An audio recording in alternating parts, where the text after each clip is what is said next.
Well, happy Arabic Day, or happy International Arabic Day. This is an exciting day. My name is Kim with Gazelle English, and I thought, what a great way to celebrate International Arabic Day in inviting my friend Shahd into a conversation. Shahd and I met, I think it was about a year ago. We were friends on Facebook, and she sent me a beautiful poem that she had written and translated into English. And I was so enamored by her translation because in English it had so much feeling, and I knew that she had written it in Arabic. But I am excited to hear from her today. I thought that we could start with Shahd just telling us a little bit about herself. So Shahd, will you tell us a little bit about yourself? Well, hello, and thank you for this very warm welcome. And thank you for having me today. I'm so privileged to participate in the International Arabic Day. I'm so privileged to know you, of course. Well, I'm not very good at summarization, but well, I'm Shahd. I'm 24 years old. I'm from Aleppo, Syria, where I lived my whole life. And I'm a doctor of medicine. I graduated last year and started a medical residency program of gastroenterology in the Aleppo University Hospital in Aleppo. And then I got awarded the Italian government scholarship to study the Master of Medical Biotechnologies, Molecular Basis of Disease here in Italy. So I've been in Italy for 20 days almost, and yeah, I'm quite new here in Europe. Well, I'm a poet and a writer and an Arabic language expert. I started writing since I was in the elementary school, and I participated in lots of events in Syria. I published my first poetry book while I was preparing for the high school degree, and I'm intending to publish a new one soon. You know, I'm so interested in the bilingual exchange between Arabic and English, especially in the field of literature. Yeah, and this is why I'm working with Kim, obviously. Yeah, and Shahd has provided most of the translations on my new website, Gazelle English, and it's been a joy to work with her. And we've been through a lot together in just 1 year in her translation work. And it really has been a gift. She's been a gift from God. I just knew when she sent me that poem that we were connected. And so, yeah, I'm so thankful for you, Shahd. I'm thankful for you as a friend, as a writer, and as a community worker, because you work so hard to make people understand English. And yeah, you're a gift to all of us, not only for. Thank you. Shukran laki. So, in your opinion, Shahd, what makes the Arabic language stand out from other languages, including English? Well, this is such a tough question. And because, you know, I'm so in love with English. I'm so in love with both Arabic and English. So this is a hard one, but let me answer you. What makes Arabic an exceptional language is that it offers a wide variety of structures. So in Arabic, you can play with language, you can create and even invent, because it offers you this very complex diversity of structures. It's not only limited to this strict phrase sequence, verb, subject, object, and so on. No, it's much more beyond that. And this complex variety of structures will provide you a background for creativity. And this will differentiate between, for example, the scientific context and the literature. And even within the literature, it will differentiate between new and old poetry, prose, plays, stories, and so on.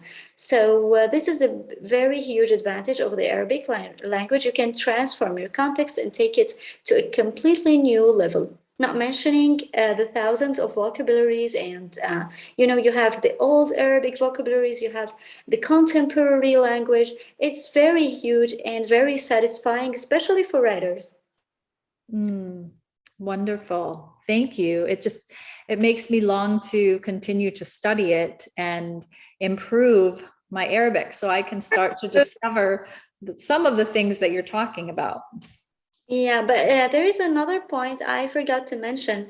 Mm-hmm. Yeah, it is about the state-of-the-art Arabic poetry. And don't get me wrong, I'm not saying that because I'm a poet or a writer. No, I'm pretty sure I'm not good enough to explain this in English. But I believe that Arabic speakers who are listening to us now will relate, they will understand, because Arabic literature, especially old or classic Arabic poetry, is built upon a specific, unique system. It's a musical system that allows you to write poetry on a musical basis. So you have all of your poem, it's all written on a specific rhythm. This is called al-arud in Arabic. So it's an applied science, just like mathematics, where you can weigh your poems and make sure that not a single letter is out of the rhythm. You have a tone, you have the music, it's all integrated together, and thus you have the musical Arabic poetry. So this is a very special advantage as well. That's amazing. That is Yeah. amazing. Now, maybe someday I'll be able to read, I can read some, but get to that point where I can really, truly appreciate what you're talking about. Thank you, my friend. So, Shahd, do you have a favorite Arabic word? Or maybe a word, maybe one in your top 10. I don't know. I've never tried to think of this before. ينساب أو انسيابي, or the derivatives of انسياب. It means in English like something when something goes smoothly, like a river or water. And sometimes, especially when writing poetry, I use this word with my feelings. So I like this word because it's simple and it gives this silky sensation in writing. Yeah. I know. Okay. Tensab. Tansab if it's a female, or if it's a feminine word. Wayansab if it's a masculine. Okay. And it's funny because sab reminds me a little bit of the Arabic word for difficult, sab. Yeah. Sab, but it's just the opposite. It's just the opposite, right? Yeah. And so is it a ta at the beginning? The letter ta? It's ta if you are referring to a feminine or a female, and it's ya if you are referring to a male or referring to a masculine. Okay. And then noon? Or Noon. Noon. Seen. Alif. Okay. Ba. Okay. I learned it. I learned a new word. Thank you. Yeah, thank you. So, Shahd, would you be willing to share something with us in Arabic that you've written? Oh, well, yeah, of course I do. And just give me some time to figure out what poem would I choose. Or Okay, we are ready. Okay, I've chosen a romantic poem to share with you today. I'll start. It's in Arabic. كم لمته يا ليتني ما لمته. اللوم حب شق جلد الصبر، فثلوجه أردت خيام مشاعري، وصخوره كسرت حماسة بحري. لم يستحق توردا في وجنتي، لم يستحق ضفيرة من شعري. كم قلت يفهم في غد توقيله. كم قلت يفهم في غد توقي له، وأتى غد ما كان يفهم أمري. وأتى غد وحياتنا مرمية فوق الوعود وفي عروق القهر.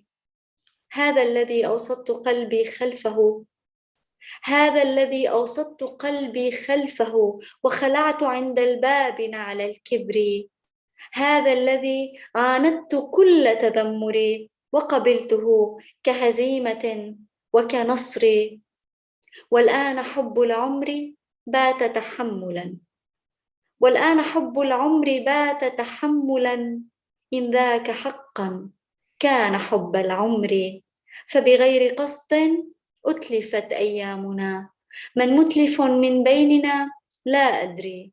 وبغير قصد غاض بئر لقائنا، والعذب من ذكراه فاض بمري. أحببته، أحببته وأحبني، لكن لوحده ليس يبني الحب حائط قصري. كم لمته، كم لمته، يا ليتني ما لمته. سأصب نار المشتكى في شعري. Thank you. I have tears in my eyes, and I got goosebumps 2 times, and I don't know what you were saying.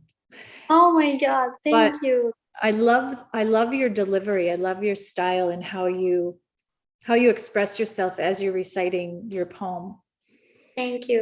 So would you be willing to share a little bit of in English of what your poem is about, or what you're trying to express? Yeah, it's well, this poem is a romantic poem, as I told you. It's about a girl who is expressing her feelings towards her ex-boyfriend, we should say, her ex-love, and she's just mentioning how close they were, and then there is suddenly something missing between them. So it turns out to be that they weren't as happy together. There's something wrong between them, and she's so sad about it. And she's just telling that she blamed him a lot. She blamed him a lot, but then she realized that there was no need for blaming him, because if he really cares, he will treat her better. In poetry, you have to play with words. You have to make it somehow indirectly leave something for your readers' imagination and thoughts. Wonderful. I was also thinking of publishing a bilingual book in both Arabic and English. So I'm willing to work on that. Pray for me. Yes, that sounds wonderful. I think that this was a fantastic way. I know wonderful is wonderful. Ra'ia? Is that Ra'ia? There's a yeah. That's one of my biggest challenges is the Ain. Okay. So thank you so much, Shahd, for your willingness to share with us your beautiful thoughts and your beautiful poetry. Is there anything else that you would like to say before we close? In fact, I have, first of all, I'd like to thank you for having me today. And, words can't express how privileged I am to participate in this way, especially with you. Thank you for always being supportive. Thank you for always being a teacher and a learner at the same time. Yeah. And of course, thank you for being a real human. I'd like to ask you something. Okay. I can, yeah. And it's, I believe that this is a very crucial question. Maybe lots of people have asked you before, but so I would like to ask it tonight. What makes you so excited about Arabic? Why Arabic? why have you chosen to learn this language? Although you are an English speaker and you are using the most, let me say, the most international language in the world, it's just used everywhere in the world. And Arabic is, especially Arabic, it's very hard for foreigners to learn. It's such a complicated language. So why are you challenging yourself to learn it? Why are you so excited about it? Thank you for asking. That's a good question. I often tell people that I can trace my love for, I would say, first of all, for the Middle Eastern culture. When I was 10 years old and a girl from Iran moved to our school, and I didn't care about anybody else but her. I wanted to learn her language. She taught me how to count to 10. I think it was in Farsi. As I grew older, I always enjoyed the acquisition of languages. I did very well in Spanish in high school and then tested into higher level Spanish at the university. We had 3 foreign exchange students, and one of them was Mohammed from Jordan. And it was a treat to have him live with us. And he was learning English and I was learning Arabic from him. I would ask him questions. He would teach me some things. I also had the opportunity to teach English in Duhok, and had some beautiful students who were Kurdish, Yazidi, Christian. They were Muslim, and they obviously spoke Kurdish, but also spoke Arabic. And so it was fun to be able to use some Arabic in the classroom. Just have really enjoyed learning. And now on the different platforms in which I teach English, it's just been a joy to connect with Arabic speakers, but I'm teaching them English while at the same time learning Arabic. And it's just been a really fun, exciting journey. I have a teacher and I teach myself as well. I would love to become fluent. I don't know if it's a pipe dream, but I continue to... No, it's not.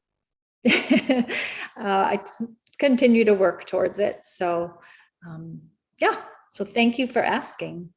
And I will say one more thing, that one of the things I love about Arabic is the writing. I've always loved lettering. When I was in high school, I wasn't in sports.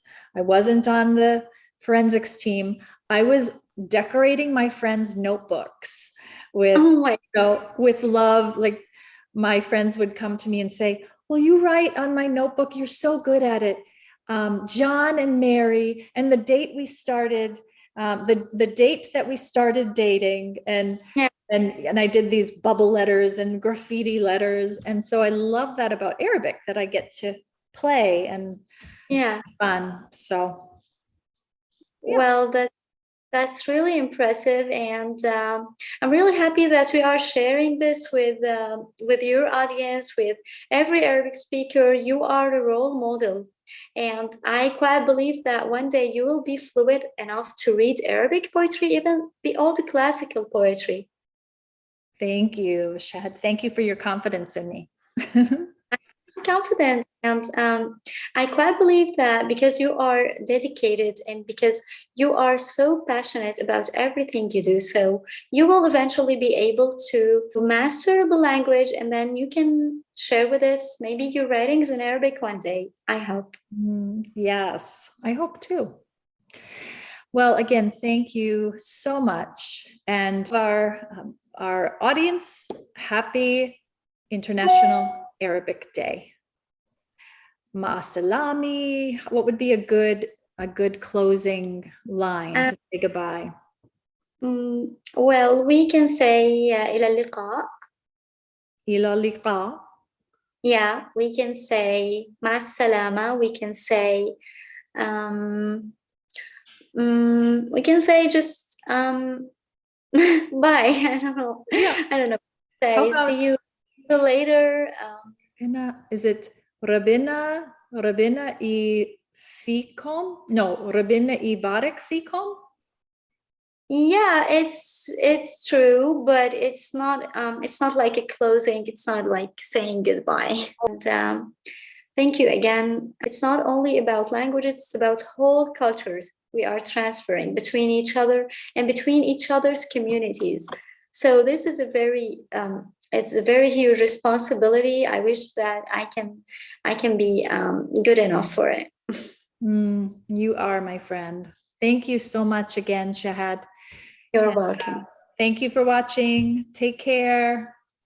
Bye. Bye-bye.